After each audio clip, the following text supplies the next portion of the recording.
Mirë se erdhët në episodin e 2 të Mesnesh. Kjo është një hapësirë realizuar në One Connect Hub me mbështetjen e One Albania, ku vazhdojmë të sillim histori dhe diskutime që japin zë të rinjve.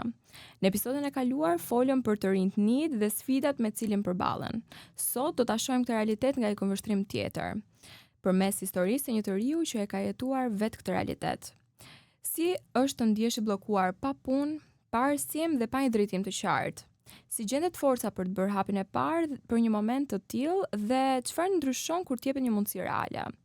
Për të përgjigjur këtyre pyetjeve kam kënaqësinë të kem të ftuar Klovisin, i cili ka qenë pjesë e kategorisë NEET dhe sot do të ndajmë me ne historinë e tij si dhe rrugtimin përmes programit të garancisë rinore. Mirë se vini në Mesnesh, Klovis. Mirë se jeta Livia. Para se të flasim për garancinë rinore dhe ndryshimin që solli në jetën tënde, dua që edhe publiku të njihet pak më mirë me ty. Na trego pak për veten. Okay. Kush është Klovisi? Nuk është pyetje shumë e thjeshtë, po ta mendosh. Se varet, kur jam në situata të tilla mendoj çfarë mund të them para. Si mund ta përshkruash veten. Po që bazat, elementet më të thella. Jam 22, po të 23 vjeç tani. Kam studiuar informatik, më pëlqen futbolli, historikisht si çdo shqiptar tjetër, nuk jam aq i veçantë në atë pjesë. Si çdo shqiptar. Po, siç thash, kam studiuar informatik, momentalisht punoj në informatik, siç besoj se edhe do e diskutojmë pak më vonë. Më pëlqen të shkruaj, kam pëlqyer për herë artet, të lexuarin, po që nuk është se jam impenjuar shumë për atë pjesë. Dhe jam shumë i kënaqur që jam këtu me ju. Më vjen mirë gjithashtu. Çfarë bëje përpara se të ishe pjesë e garancisë rinore? Para se të isha pjesë e garancisë rinore, unë isha student. Unë kam studiuar në Gjermani, kam studiuar në Berlin për informatikë, siç tash më parë. Unë u ktheva vjet në shkurt, domethënë në shkurt 2025, u ktheva në Shqipëri. Ishte vendim i vështirë, më shumë marr për arsye personale dhe për aspekte të tjera se sa për një pamundësi për të vazhduar jetën andej. Por u ktheva dhe e ndërpreva të vjen e studimeve, nuk e nisa masterin, me shpresën që të mund të isha pak më shumë ndihmë për familjen time dhe për veten time duke gjetur një punë në Shqipëri. Nuk ishte shumë e thjeshtë. Siç çdo person që mund të jetë duke xhirur ose që e ka kaluar ndonjëherë eksperiencën e të kërkuarit për punë në LinkedIn ose të kërkuarit për punë duke shkruar email dhe duke munduar veçanërisht në programim, është pak e tmerrshme, veçanërisht për entry level. Po që kjo ishte një periudhë 3-4 mujore, mund të themi, që isha pjesë e kategorisë që mendova para, NEET, Not an Employment, Education or Training, siç i themi në anglisht. Si e përjetove këtë periudhë, si profesionalisht ashtu edhe personalisht? Jo mirë, me rregull jo mirë, nuk është se përjeton ndonjëri mirë. Është ndoshta ajo java e parë që e mbyll shkollën, që je pa punë, që s'ke asnjë përgjegjësi, që thon me vetë, okay, shpëtova, mund të pushoj pak. Pastaj fillon të godet fakti që, okay, jam 20 vjeç. Duhet bëj diçka. Dhe ishte pak përqeshur, sepse me logjikën time dhe me eksperiencën time, unë mendoja se isha mjaft i punësueshëm. Right, kisha filluar duke mësuar programim që në klasë të 9, që në fund klasës 9, që i bie në atë pikë 6, po të ishe 7 vite para se të futesha në tregun e punës. Kisha pasur eksperienca të tjera në freelance, kisha pasur eksperienca të mia, domethënë me projekte të vogle që kisha bërë për vete, kisha një portofol, kisha studiuar jashtë dhe erdha në Shqipëri, fillova duke munduar të gjej punë dhe shumica e mundësive në fushën time ishin pothuajse të paarritshme. Kisha mundësi si çdo tjetër për herë, veçanërisht personat që kanë gjuhë të huaja si gjermanishten, anglishten, italishten e tjerë janë mundësi të call centerit ose opsione të tilla, por doja që në situatën që isha mendoja se të paktën në atë kohë ishte ai mendimi që mendoja se e meritoja të futesha në profesionin tim, siç e meriton çdo kush që e bën, që e kalon atë proces. Por ishte pak më vështirë se ç'prisja. Domethënë e përmendu pak më parë, po kam qenë domethënë shkoja në përzera programimi që gjeja në Google Maps ose që gjeja në internet, edhe mund të janë numrin e telefonit ose mundohesha të pyesin nëse po merrnin, çoja aplikimin në LinkedIn, rria domethënë çfarë lloj aplikacione të mundshëm që mund gjeja mundësi të tilla. Asgjë nuk funksionoi. Kërkesat ishin të tmerrshme, ishin shumë jashtë standardit për çfarë mendon mesatari se duhet të jetë entry level, një person që sapo ka dalë nga bankat e shkollës. Dhe erdhi pika që ç'do bëjmë tani? Historia jote nuk është e vetmja. Shumë të rinj i kalojnë këtë periudha, por nuk është se parashprehen dhe nuk i flasin për to. Do doja të ndaleshim pak te mënyra se si e përjeton këtë realitet të rinjt. Gjatë asaj periudha, si e përjetoi reagimin e të tjerëve ndaj teje? A ndjeje pak paragjykim apo ndonjë presion? Mendoj që në Shqipëri këtë e kemi pak, është thik me dy presa.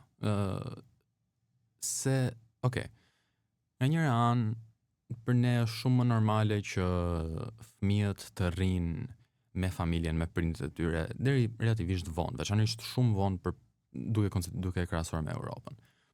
Nuk është shumë e habitshme dhe nuk po e them si gjë të keqe, më shumë po e them si diferencë kulturore. Por pavarësisht kësaj, pavarësisht faktit që jemi të mësuar që të kemi këtë lloj varësie familjare, varësie në të dy anët familjare, edhe mbas moshës 21, 22, 23 vjeçare, prapë ajo pritshmëria për punë ekziston. Dhe veçanërisht duhet konsiderosh, jo vetëm sepse, unë po flas nga perspektiva e një personi që pata mundësinë për universitet, pata mundësinë për që të shkojë në një gjimnaz të mirë, pata mundësinë që të studioja gjuhë të huaja, pata mundësinë jo vetëm prezencën, jo vetëm faktin që isha në Tiranë, që isha në kryeqytet dhe kisha akses në këto sisteme, por edhe mundësinë ekonomike, për fat të mirë. Dhe edhe për persona si unë ndodh dhe është e vështirë dhe vjen ajo pika që pavarësisht gjithë gjërave që kalon, ai momenti ku duhet futesh në tregun e punës dhe dështon në një mënyrë ose një tjetër shumë demoralizues. Sepse në atë moment ti pret që kam bërë tërë këto gjëra dhe prapë nuk po ecën. Nga ana tjetër duhet llogarisim një pjesë shumë të madhe të kësaj popullsie NEET që nuk kanë pasur as mundësitë ekonomike, as mundësitë shoqërore që kisha unë dhe që kishin njerëz të tjerë si unë. Njerëz të cilët jetojnë në rrethe, të cilët jetojnë në qytete me shumë më pak mundësi se Tirana, të cilët nuk kanë akses ndaj këtij shkollimi kualitativ ose të mësojnë gjuhë të huaja ose akses ndaj internetit, akses ndaj këtyre sistemeve të suportit që pata unë. Pse është vështirë për një person tillë gjë i punë? Çfarë mund të bëjnë? Çfarë realisht kanë si opsione para vetes? Kjo është, do thoja, pavarësisht se tregu i punës historikisht në një mënyrë ose një tjetër nuk do jetë ndonjëherë perfekt. Por po flasim për tregun e punës, për punë zyre, për punë të tilla, punë si informatike që po them më parë. Po, punë pak më që duan një shkollim pak më të lartë, më them. Llogarit pastaj, ose shkollim duan për shembull edhe punë si hidraulik, si elektricist, punë që domethënë lloj punë që në përgjithësi disa sot e kësaj dite të i konsiderojnë të rëndomta, që është e turpshme, mendoj unë, fakti që të konsiderojnë të rëndomta, sepse janë njerëz në cilin bazohet tërë shoqëria jonë në një mënyrë ose një tjetër. Por edhe aksesi ndaj këtyre lloj punëve, ndaj aftësimeve që të duhen për ta nisur këtë lloj procesi, ku të gjesh? Ja jeton, unë jam nga Dibre, ja jeton në Peshkopi, ja jeton në një fshat Peshkopisë në Rabdisht, ku ka lindur ime ose në Fushalie, ku ka lindur jati im. Si do i gjesh këto mundësi? Janë shumë të vështira. Duhet vish deri në Tiranë, duhet shkosh deri në Durrës, deri në Vlorë, deri në Kavaj, diçka. Pse? Pse mos ikesh aty? Pse mos të jepet shansi në mënyrë ose një tjetër? Shumë vërtet kjo sapo tha. Si mendon se shihen të rinjt të cilët janë në situatën që ishe ti? Nga shoqëria e vet është në përgjithësi e kuptueshme. Domethënë nga moshatarët nuk është se kanë ndonjërin që nuk ta qan hallin, që ta themi kështu troç. Nga pjesa tjetër e shoqërisë, veçanërisht në klimën shoqërore që kemi në Shqipëri, ngjan pak si turp, do thoja. Dhe jo turp real, por është pak ai turpi që kemi ne si popull që na shohin të tjerët, po çfarë do i them unë tezës, çfarë do i them dajës, çfarë do i them i komshinjve, kjo lloj perceptimi i shoqërisë që ndikon shumë edhe tek brezi më i vjetër, po duke ndikuar te prindërit e tu, duke ndikuar te gjyshit e tu, te familja jote, fillon të krijon presion dhe ty. Është presioni familjar që ekziston për herë, që ti jesh benefit, jo vetëm ndaj vetes, por edhe ndaj familjes, në përgjithësi ndaj vetes. Nuk të duan ndonjëherë të keqen. Por krijohet ai lloj perceptimi sikur nëse ti nuk gjen një punë, nëse ti je në këtë moshë dhe nuk je duke bërë diçka si për veten tënde, si për familjen, është po dështon praktikisht, që mos ta themi me shumë fjalë. Nuk e duhet bërë diçka. Dhe mendo si është, të ri që ta di dhe ti përforcohet nga kudo që sheh, nga çdo person që ka rrotull që po dështon. Mendon se problemi lidhet më shumë me mungesën e mundësive apo mungesën e informacionit që ekzistojnë këto mundësi? Mungesa është edhe mungesa e informacionit. Sot e kësaj dite është një pjesë e madhe mungesa e informacionit, sepse ke shumë të njerëz në Tiranë që nuk e dinë ku është zyra e punës, ku është AKPA, çfarë është AKPA, ose çfarë sistemesh ekzistojnë që t'i ndihmojnë në këto procese dhe në këto stade të jetës. Dhe mungesa e informacionit është problem veçanërisht më i madh kur ke kaq shumë akses ndaj informacionit. Kur mund ta gjesh kudo, por në fund të ditës kjo qëndron për Tiranën, kjo qëndron për qytetet e mëdha, kjo qëndron për qytetet e zhvilluara, vendet që kanë sadopak infrastrukturë në këtë mënyrë. Për një person, për një të ri që është pa punë që jeton në Tiranë, po, është problem më i madh fakti që nuk e kanë këtë informacion. Por për një të ri, siç e thamë më parë, që jeton në tonë e Dejës, okay, s'ka informacionin, po edhe po e mori informacionin, ku do shkoj? Nëse do t'i kishe ditur më herët mundësitë që kishe në dispozicion, mendon se rrugtimi i yt do të kishte qenë ndryshe? Do të kishte qenë më i thjeshtë. Pa frikë do të kishte qenë më i thjeshtë. Dhe këtë mund ta them për çdo person tjetër që është në situatën time dhe në situata më të vështira se ç'ishte e imja. Fakti që ekziston ky lloj sistemi suporti është shumë i rëndësishëm. Është tmerrsisht i rëndësishëm, sepse nëse nuk e di ku të kërkosh ndihmë, nuk e bën dot, edhe nëse do. Po vërtet, pikërisht doja të ndalesha. Deri tani folëm për sfidat dhe historitë që mund të marrin një kthes goxha të madhe. Doja të flisja për momentin kur u njohë me garancinë rinore dhe si ndryshoi ajo rrugtimin tënd. Si e dëgjove për herë të parë garancinë rinore dhe çfarë të bëri të ndalesh te ajo mundësi? Me thënë drejtën, nuk është se dëgjova për herë të parë për garancinë rinore. Gjatë procesit të kërkimit për punë e mësova dhe vetë që ekzistonte zyra e punës, që ekzistonte AKPA si organizatë shtetërore. Nuk e dija deri në atë moment, ose mund të kisha dëgjuar kalinde dhe nuk është se e kisha perceptuar shumë ose nuk e kisha menduar shumë thellë, por erdhi momenti që thash me vete, okay, kam 3 muaj që shkoj dhe futem në zyra programimi që duhet kontrolluar. Po. E kam si opsion që mos shkoj të pyes njëherë, ta provoj. Për garancinë rinore si program vajta kur shkova tek zyra e punës. Sepse unë të regjistrohesh për një program tjetër, më duket, mundesha të regjistrohesh për diçka, nuk kam përmend eksaktësisht tani, dhe kur më pyetën për moshën, thanë, po prit se ti kualifikohesh për garancinë rinore.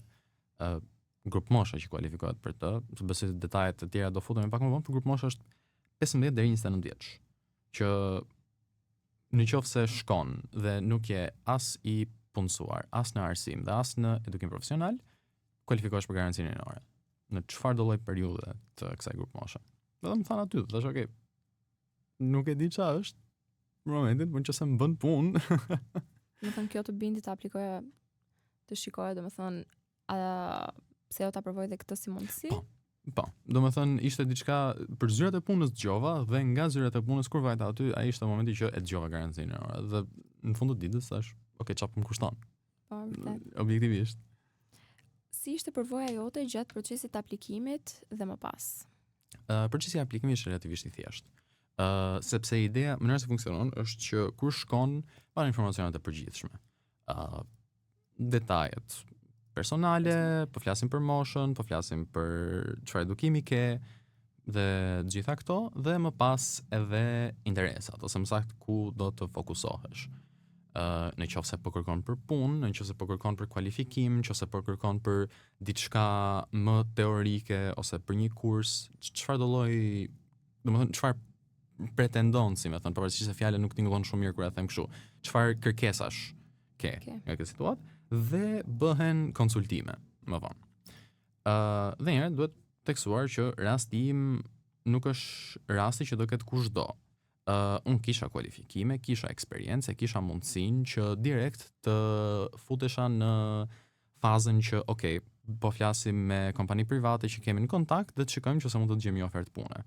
Për një person tjetër që për shembull mund të ketë pasur i mungonte studimi, për shembull i mungonte diploma, ose i mungonte diçka e tillë, por që kishte gjithsesi eksperiencën, mund t'i drejtohej ose mund ta drejtonin tek një kurs që mund t'i jepte mundësinë për të punuar në mënyrë profesionale pas një periudhe, dhe këto kurse në përgjithësi janë falas ose financohen nga AKPA. Ose ka dhe opsione të tjera, domethënë për fusha komplet të ndryshme. njoh disa që jetojnë në rrethe që janë dhënë mundësi për të trajnuar si guida turistike. Njoh disa njerëz tjerë që janë trajnuar për fusha komplet tjera si ekonomist, arkitekt, disa që janë gjetur mundësi për edukim profesional, domethënë ka një gamë të gjerë ofertash. Dhe pika primare është ky konsultimi që në përgjithësi mungon në Shqipëri. Do të veçoje një gjë që të ndihmoj më shumë gjatë këtij rrugtimi. Cila do ishte? Që më ndihmoj më shumë. Në fund ditës përgjegjësinë e mban vetë.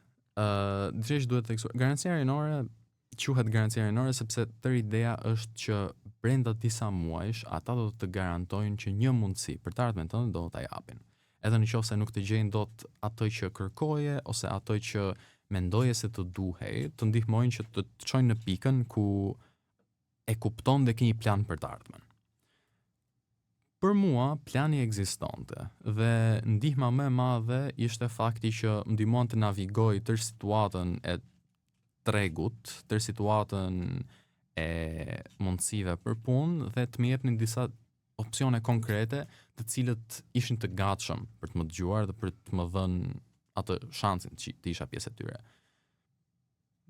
Dhe me shpresë, domethënë, këta e meritojnë gjithë. Folëm për momentin kur vendose të bëja hapin e parë. Tani do doja të flisnim për atë që ndodhi më pas dhe për ndryshimet që solli ky rrugtim në jetën tënde. Si ka ndryshuar jeta jote që nga momenti që u bëre pjesë e garancisë rinore? Duhet të thënë që nga momenti që u bëra pjesë e garancisë rinore dhe deri në momentin që e gjeta mundësinë e punës, ishte një periudhë relativisht e shkurtër për mua. Ishte një periudhë diku tek 3 javore, 1 mujore, diçka e tillë deri në momentin që më dha mundësia për punë. Dhe kur e mora, vranova direkt. Po flasim për qershorin e kaluar. Kështu që tani tek puna që gjitha atëherë un kam 1 vit. Nisa si programues, siç prisja dhe gradualisht edhe përgjegjësitë dhe puna ka ndryshuar. Tani po merrem më shumë me menaxhim projektesh, po merrem më shumë me pjesën administrative për herë në lidhje me programimin dhe akoma duke për programim sepse atë dua të bëj. Po, por jeta, domethënë, e tërë situata ndryshon, sepse gjen një vend ku me shpresë vlerësohesh, gjen një vend ku eksperienca jote vlen dhe ku mund të marrësh më shumë. Kjo ka ndodhur për mua të paktën. Nuk e imagjinoj dot si do të ishte nëse dhe tërë këtë vitin e kaluar do të kisha kaluar në tjetër lloj periudhës, do të kisha gjetur një punë, 3-4 muaj, 6 muaj më vonë, që prap në fund, domethënë mbrapa kokën, në fund të trurit diku në cep e ke atë që plota kaq shumë për këtë dhe ja ku jam. Po. Domethënë do dohet një punë që nesër pas nesër të të jepte edhe një mundësi. Jap mundësi, po. Çfarë aftësish apo përvojash fitove gjatë këtij rrugtimi? Çdo ditë mësoj një gjë të re, veçanërisht kur punon në një ambient më serioz, një ambient më shumë më ndryshe nga universiteti ose nga çdo gjë që mund të jesh mësuar më parë. Ka shumë njerëz që për shembull mund të kenë ndihmuar familjet e veta në profesionet e tyre ose në punët e tyre. Është shumë ndryshe. Veçanërisht kur fillon dhe kupton mënyrën se si duhet ndërveprosh me njerëzit, mënyrën se, domethënë, mund ta marrësh nga çfarëdo aspekti i mundshëm, nga marketingu, nga puna vet, nga administrimi i punës, nga eksperienca që pritet, nga eksperienca që merr, domethënë nuk nëse do rrinë të flasim për gjërat që kam mësuar në vitin e fundit, nuk do mbarojmë. Edhe gjithashtu me shumë mundësi nuk do të dëgjoj njerëj përveç atyre që shpresojnë që të bëjnë programim se atë kanë bërë. Po në fund të ditës domethënë është shumë ndryshe. Tërë njohuria teorike që mund të marrësh në universitet, në shkollë dhe në çfarëdo lloj kursi ose praktike që mund të bësh, tërë ato gjëra duhet t'i kesh në kokë. Por në momentin që futesh në punë, do të kesh mendjen e hapur dhe të pranosh që në çdo gjë që unë di deri tani mund të jetë komplet gabim. Do të jesh shumë i gatshëm që çdo gjë që di deri në atë moment ta hedhësh tutje dhe të kuptosh që çam kanë mësuar nuk ka lidhje me punën e vërtetë. Duhet të futem dhe të mësoj çfarë ndodh. Ky është problemi. A ndryshon mënyra se si e shih veten dhe të ardhmen tënde? Po, natyrisht. Edhe një herë thash edhe më parë, po do të llogarisësh se çfarë lloj ndjesie është për një të ri që nga çfarë lloj perspektive ka tërë mundësitë e botës dhe kur futesh tamam dhe ta shikosh nuk ka asnjë. është e tmerrshme edhe për vetbesimin e personit vet, është e tmerrshme edhe për perceptimin e mënyrën se si percepton çdo gjë që të ndodh. Edhe të rrshkas këmbë dhe të rrëzohesh, duket si gjëja më e keqe në botë kur ke tër peshën e tartë me stëndë mbi supe. Tani kam premisa. Kam një vit që jam në një pozitë ku e kam kuptuar që më vërtet kam premisa për të ardhmen, kam mundësi për të ardhmen, kam diçka që mund të bëj me veten time, jo vetëm për 2-3 muaj të ardhshëm, por long term, po flasim për pjesën e mbetur të jetës, si më thënë. Ta kesh këtë lloj qetësie që okay, jo detyrimisht të jesh rehat. Rehati nuk na vlen si të rinj. Nëse jemi rehati është kur të jemi më vonë, kur të jemi sistemuar tamam dhe të themi vetë, okay, tani mund të përgatitem për çdo gjë tjetër që dua të bëj. Nëse bie rehat që tani nuk është se faktën mendoj unë që nuk ka shumë vlerë. Por duhet ai lloj presioni, duhet ai lloj të paktën ajo ideja që okay, e kam një rrugë para. Nuk e arritur majën akoma, nuk e arritur domethënë rezultatet që do në përgjithësi, por të paktën ke e di se si mund të shkosh. Kjo është pjesa më e rëndësishme dhe normal që të ndihmon në çdo aspekt të jetës. Ka pak më shumë diell kur nuk ke inat me veten. Po, shumë e vërtet. Për çfarë ndihesh më krenar kur sheh rrugën që ke përshkruar? Mendoj që për herën si do të tilla, veçanërisht kur dikush kalon vështirësi të çfarë do lloji, fakti që e ke kaluar duhet të të bëjë të jesh krenar me veten tënde. Domethënë nëse nuk je krenar me veten tënde, nuk personalisht mendoj që është nëse nuk mund të jesh krenar me veten tënde, nuk mund të jesh krenar me asgjë. Kjo është pika më e rëndësishme. Dhe kur e them që nuk mund të jesh krenar, jo se nuk duhet të jesh ose ku diun, po në çdo moment atë lloj pak ego, pak dëshirë për veten tënde, pak krenari për personin që je duhet ta kesh, edhe kur është e vështirë. Edhe kur është pak domethënë edhe kur të ato, siç thash më parë, atë pesha e ardhmës tënde e ke mbi supe, duhet të jesh krenar për atë që je dhe për atë që mund të bësh. Historia jote është një shembull se si një mundësi mund të bëjë diferencën. Kjo t'jep edhe një këmbvështrim të veçantë për atë që mund të përmirësohet për të rinjt në Shqipëri. Bazuar në përvojën tënde, a mendon se të rinjt në Shqipëri kanë mjaftueshëm mundësi për të zhvilluar, kanë mjaftueshëm kushte? Mundësi dhe kushte do thoya ka një diferencë të vogël në atë aspekt. Po flasim në sensin kuptimor. Mundësitë ekzistojnë. Por ose më saktë këto kështu mund ta thoja, mundësitë ekzistojnë, po aksesi ndaj tyre, domethënë aksesi ndaj diçkaje që me vërtet mund të të ndryshojë situatën tënde ose mundësia që ke për t'i kapur këto mundësi është diferenca. Dhe kjo mendoj që është problemi më i madh që kemi. Që AKPA me UNDP-n, UNICEF-in dhe Garancinë Rinore në përgjithësi janë munduar që të bëjnë çmos për pjesën e aksesit ndaj këtyre proceseve. Së shpejti ose ka filluar më saktë zgjerimi i Garancisë Rinore si projekt në tërë Shqipërinë. Deri para disa kohësh ishte si projekt pilot vetëm në Tiranë, Vlorë dhe në Shkodër. Por duke parë që funksionoi, po fillon tërë procesi i zgjerimit në tërë zyrat e punës në Shqipëri dhe në tërë rajonet e tjera. Në tërë rajonet e tjera, po. Në tërë vendet që duhet. Por prapë ekziston problemi që dhe është një problem për të zgjidhur gjatë viteve të ardhshme, nuk e zgjidhim dot tani dhe nuk e zgjidhim dot thjesht. Nuk zgjidhet dot në një periudhë relativisht shkurtër.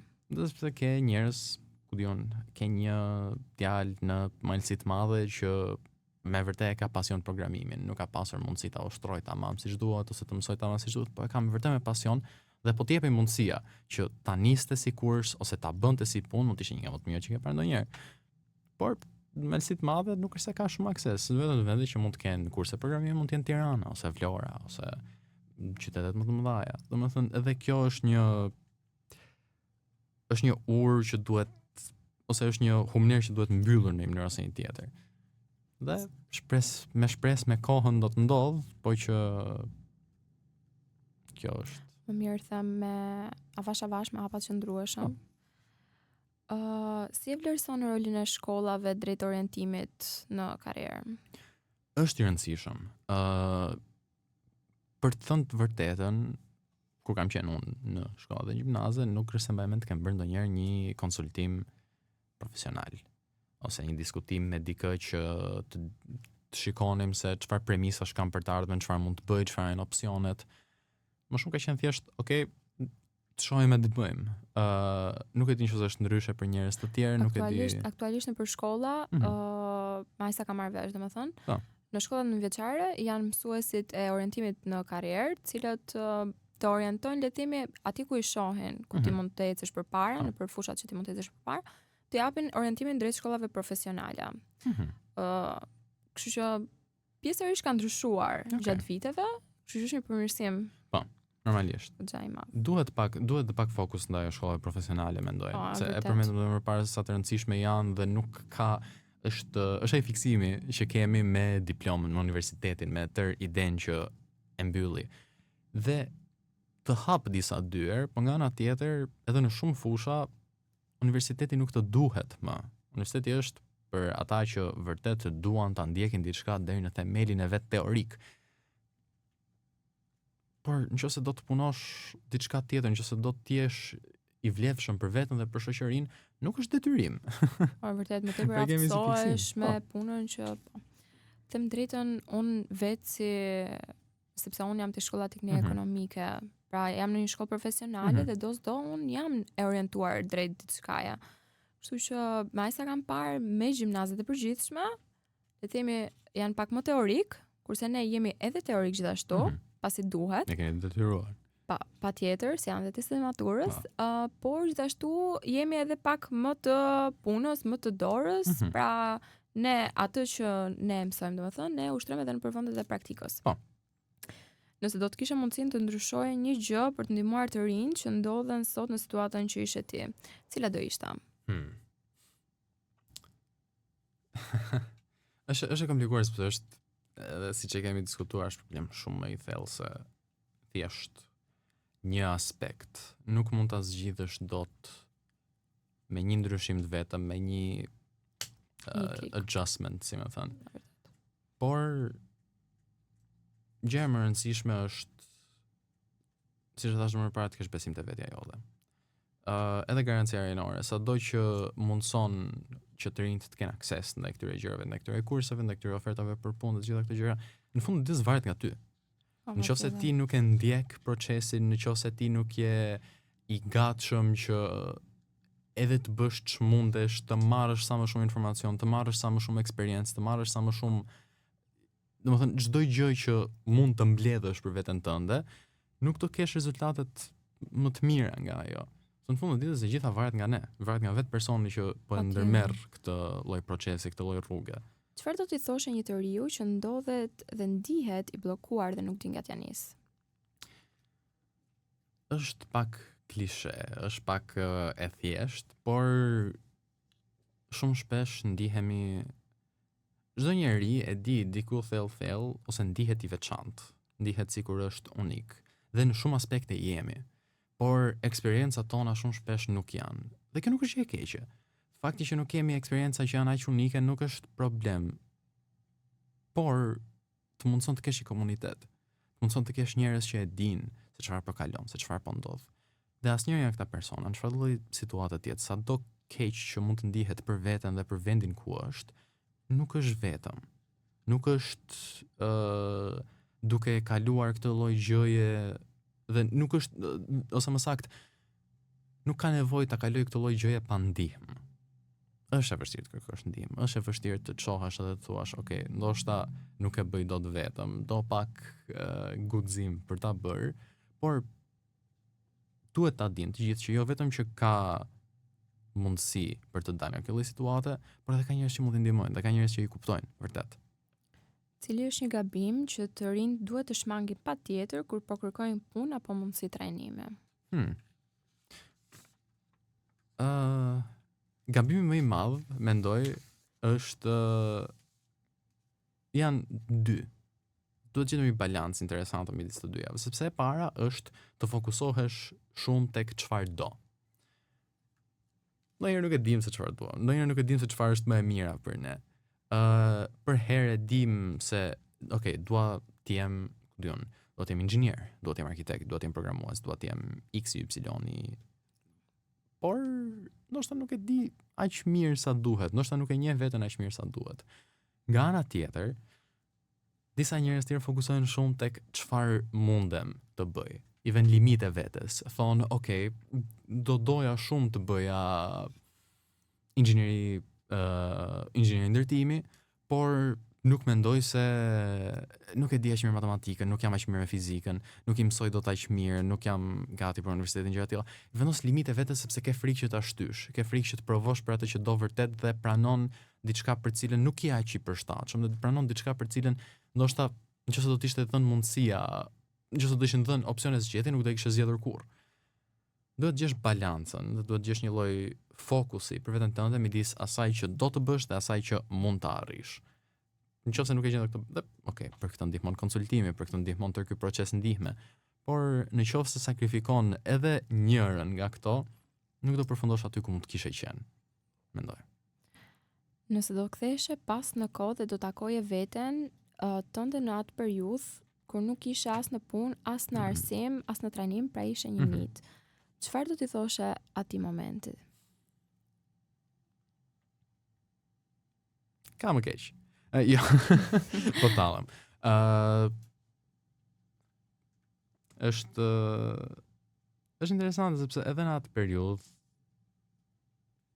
ishte vështirë, por në fund të ditës shpresën e kisha dhe besimin e kisha që do kishte diçka më shumë në fund të tërë kësaj. Nuk mendoj se kam ndonjë gjë. Domethënë shpesh herë çdo person duhet ta gjej vetë se çfarë do donte të kishte dëgjuar në ato momente. Më shumë për veten time jam i qetë.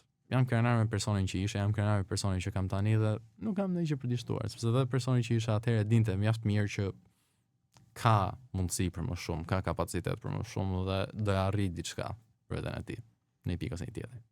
Shumë faleminderit Klovis për të gjitha informacionet dhe për gjithçka këshillat që i dhat jo vetëm mua, por dhe çdo të riu që ndodhen ndjekje. Historia e Klovisit na kujton se në periudhë të vështirë nuk përcakton të ardhmen e një të riu. Mundësitë ekzistojnë, por shpesh hapi më rëndësishëm është t'i kërkojmë dhe të jemi të gatshëm t'i shfrytëzojmë. Faleminderit që na ndoqët, që jemi në episodin tjetër të Mes Nesh, dhe mos harroni, mbetet Mes Nesh.